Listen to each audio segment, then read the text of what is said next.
અમારા મોટા કુટુડા વિસ્તારના થોડાળા અને કુટુડાની વચ્ચેનો વિસ્તાર આવે છે.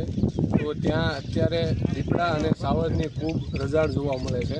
તો સરકારશ્રીને અને આ જવાબદાર અધિકારીઓને કોલ કરીને જાણ કરી કે ભાઈ અમારા વિસ્તારમાં પાંજરા મૂકીને આ સિંહ અને દીપડાઓને યોગ્ય સ્થળે સ્થળાંતર કરો. તો એના લોકોએ એવો જવાબ આપેલો આરએફઓ અને ફોરેસ્ટ જે અધિકારી છે એમને કે ભાઈ અત્યારે પિંજરા હાલ નથી, બીજી જગ્યાએ મૂકેલા છે.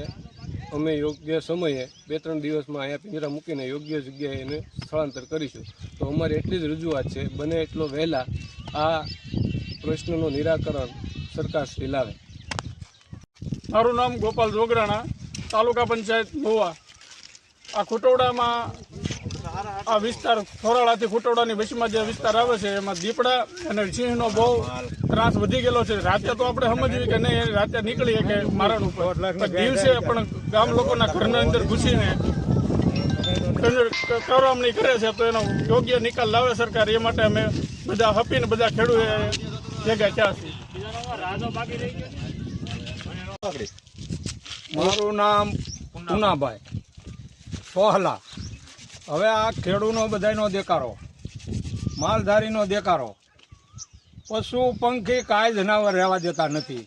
પછી કોઈ બાળ બસાની કોઈ સલામતી નથી. અમારા અહીંયા વાડુ વિસ્તારમાં નિહાળ છે, 150 થી 200 છોકરા ભણવા જાય, એના મા બાપ બધું હારી રહે, છતાં સલામતી છોકરા એના મા બાપને હારી હોય તો જનાવર ઝડપી લઈ જાય છે.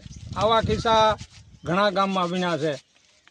અમે ખૂબ સરકારને વિનંતી કરી, ખેડૂનો માલધારીનો બધાનો કકળાટ છે કે તમને અમે હાથે પગે લાગી વિનંતી કરી, તમે આ જનાવર જંગલમાં લઈ જાઓ, અમારે જોતા નથી. અહીંયા શું છે બીજું જંગલનો?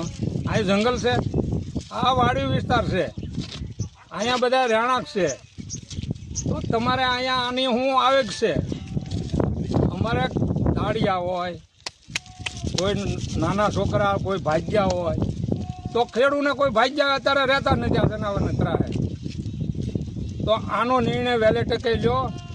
આ વાત મોદી સાહેબને પણ પહોંચવી જોઈએ, અમારો મોટી વિનંતી છે.